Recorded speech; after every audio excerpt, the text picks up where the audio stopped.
Morning all of you. मैं doctor Priyanka Kumari, assistant professor, model महिला college Seraikela Kharsawan. मैं आज इस वीडियो के माध्यम से यूजी सेमेस्टर 3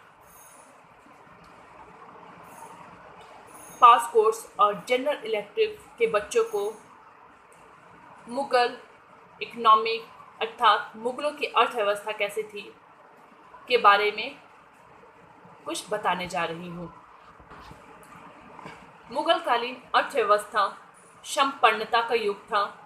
तत्कालीन फारसी साहित्य जैसे आईने अकबरी, यूरोपियन यात्रियों के विवरण तथा यूरोपीय व्यापारिक कंपनियों के दस्तावेज एवं अन्य विविध स्रोतों से मुगलकालीन अर्थव्यवस्था पर प्रकाश पड़ता है। इस काल में कृषि, उद्योग एवं व्यापार वाणिज्य का विकास हुआ।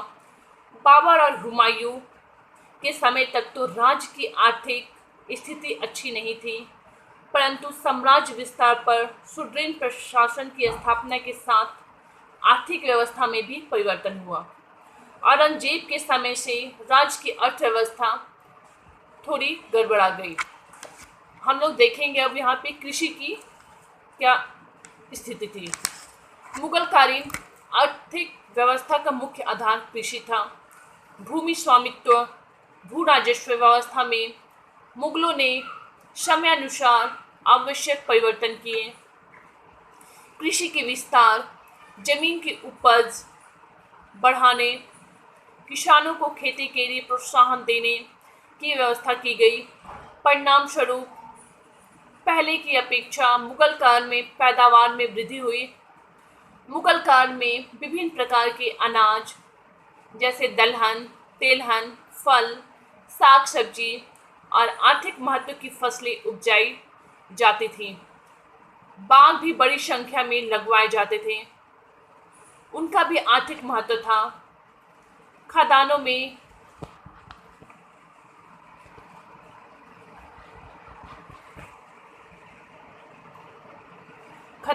प्रमुख चावल, गेहूं, बाजरा, मक्का, दलहन में अरहर, तेलहन में सरसों एवं तिल मुख्य रूप से उपजाए जाते थे। गन्ना, कपास, नील की खेती आर्थिक महत्व एवं विभिन्न उद्योगों की आवश्यकताओं को ध्यान में रखते हुए भी की जाती थी। साम्राज्य के कुछ भाग विशेष प्रकार के फसलों के उत्पादन के लिए विख्यात थे। उदाहरण के लिए गन्ना मुख्य रूप से बंगाल और बिहार में, गेहूं पंजाब, उत्तर प्रदेश और बिहार में, नील यमुना की घाटी और मध्य भारत में, कपास, तंबाकू, चावल इत्यादि भारत के विभिन्न भागों में उपजाए जाते थे। यद्यपि इस काल में कृषि का विकास हुआ, परंतु इसके स्वरूप को बदलने का प्रयास नहीं किया गया। इस समय भी खेती परंपरागत तरीके से की जाती थी। सिंचाई की पूरी व्यवस्था नहीं थी, इसलिए किसानों को अधिकांशतः वर्षा पर ही निर्भर रहना पड़ता था। वर्षा नहीं होने पर अकाल पड़ जाता था। मुगल काल में अनेक बार अकाल पड़े। आगरा और बयान में भयंकर अकाल पड़ा। उस अकाल का वर्णन करते हुए इतिहासकार बदायूं लिखते हैं कि उसने स्वयं अपनी आंखों से मनुष्य को अपने संबंधियों को खाते हुए देखा। गुजरात और दक्षिण भारत में भी भीषण अकाल पड़े। इन भीषण अकालों का वर्णन तत्कालीन इतिहासकार एवं यात्रियों ने किया है, जो रोंगटे खड़े कर देते थे। अकाल का कृषि एवं सामान्य जनता पर भी बहुत बुरा प्रभाव पड़ता था। यद्यपि राज्य की ओर से जनता को राहत पहुंचाने की व्यवस्था की जाती थी, परंतु इस समस्या के निदान के लिए मुगलों ने कोई अस्थायी व्यवस्था नहीं की। बार बार पड़ने वाले अकालों ने राज्य की अर्थव्यवस्था पर बुरा प्रभाव डाला। फिर नेक्स्ट हम लोग देखेंगे उद्योग धंधे। मुगल काल में विभिन्न उद्योग धंधों का भी विकास हुआ। कुटीर और बड़े उद्योग दोनों का विकास हुआ। ज़्यादातर उद्योग व्यक्तिगत प्रयासों से चलते थे। परंतु कुछ उद्योग में राज्य भी दिलचस्पी लेता था। राजकीय नियंत्रण में अनेक कारखाने स्थापित किए गए थे। इस समय का सबसे बड़ा उद्योग वस्त्र उद्योग था। सूती, रेशमी, ऊनी वस्त्र भारत के विभिन्न भागों में तैयार किए जाते थे। सूती वस्त्र के प्रमुख केंद्र थे पटान, बुरहानपुर,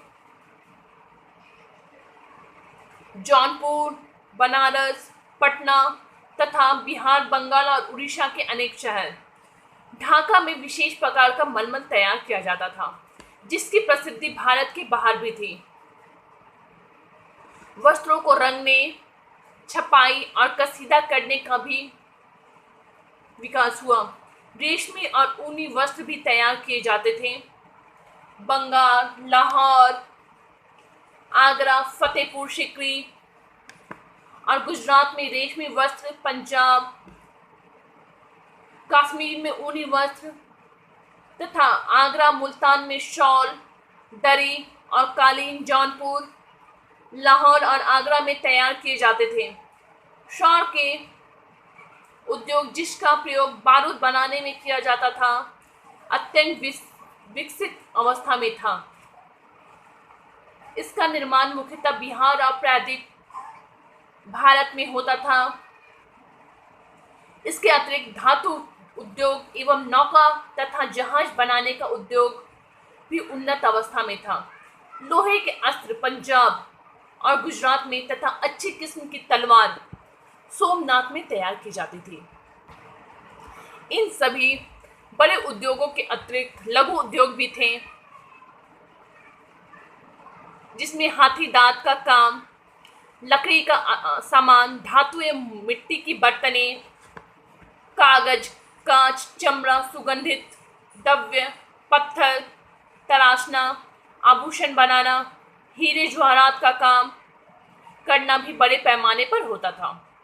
कुशल दस्तार और कारीगर जो सामान तैयार करते थे, उनकी मांग भारत के अतिरिक्त बाहर में भी थी। इसके चलते आंतरिक और उद्योग धंधों एवं व्यापार वाणिज्य के प्रमुख केंद्र बन गए। मुगल काल में अनेक बड़े और विख्यात नगर थे। फिंच, आगरा और फतेहपुर सीकरी को लंदन से बड़ा बताते हैं। अन्य प्रमुख नगरों में दिल्ली, बनारस, पटना, वर्धमान, ढाका, चटगांव, अहमदाबाद इत्यादि का उल्लेख किया जाता है। नेक्स्ट, व्यापार वाणिज्य। मुगल काल में व्यापार वाणिज्य का भी विकास हुआ। इस समय व्यापार के विकास के अनेक कारण थे। आवागमन की सुविधा एवं व्यापारिक मार्गों की सुरक्षा से व्यापारी व्यापार करने को प्रोत्साहित हुए। जल एवं स्थल मार्ग से व्यापारी भारत के एक भाग से दूसरे भाग तक सुगमतापूर्वक आ जा सकते थे। मुद्रा व्यवस्था के प्रसार ने भी व्यापार को बढ़ावा दिया। यूरोपीय व्यापारियों के भारत आकर बसने और उन्हें मुगलों द्वारा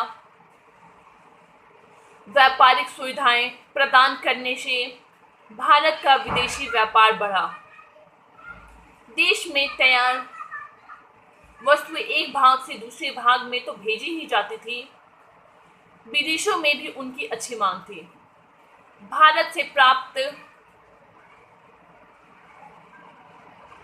मात्रा में वस्त्र, मसाले, नील, अफीम, चीनी यूरोप और अफ्रीका के देशों में भेजा जाता था। भारत विदेशों से मुख्यतः अच्छी किस्म के ऊनी एवं रेशमी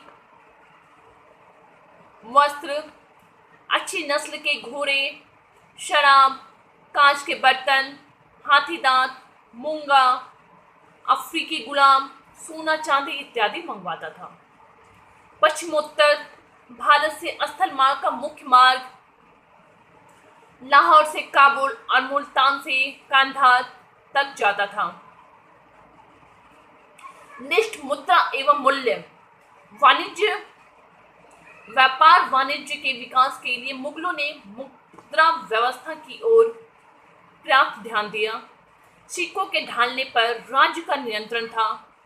राज्य की ओर से प्रमुख नगरों में टकसाल स्थापित किए गए थे, जहां से निश्चित मूल्य के सोने, चांदी एवं तांबे के सिक्के ढाले जाते थे। राज्य ने व्यापारियों की सुविधा के लिए चुंगी की दर निश्चित कर दी तथा बाजारों एवं व्यापारिक केंद्रों की स्थापना की। मूल्यों को नियंत्रित करने का प्रयास भी होता था। इसलिए मुगल काल में खाद्यान्न एवं आवश्यकता की अन्य वस्तुएं सस्ती थीं। सामान्यतः आम आदमी का जीवन संतोषप्रद था। मुगल कालीन अर्थव्यवस्था की सबसे बड़ी दुर्बलता यह थी कि इसने समाज में आर्थिक विषमता को जन्म दिया। आर्थिक समृद्धि का लाभ उच्च वर्ग को ही मिला। महल एवं सामंतों के घरों में धन संग्रहित होने लगा, जिससे विलासिता एवं कला कौशल के विकास पर लगाया गया उत्पादक कार्यों में नहीं। इसलिए राज्य की अर्थव्यवस्था ठोस धरातल पर खड़ी नहीं की जा सकी। औरंगजेब के समय से अर्थव्यवस्था लड़खड़ाने लगी और उत्तर मुगल काल में तो यह पूर्णतः नष्ट हो गई। यूरोपीय व्यापारियों को संरक्षण एवं व्यापारिक रियायतें देने का प्रस्ताव भी अर्थव्यवस्था पर घातक पड़ा। 18वीं शताब्दी के पूर्वांत तक अंग्रेज व्यापारियों ने भारतीय व्यापार पर अधिकार कर लिया एवं यहाँ के उद्योग धंधे का विशेषकर बंगाल में नष्ट प्राय कर दिया। अपनी आर्थिक स्थिति सुदृढ़ कर उन लोगों ने अपना राजनीतिक प्रभाव भी स्थापित कर लिया और धीरे धीरे पूरे भारत पर ईस्ट इंडिया कंपनी ने अपना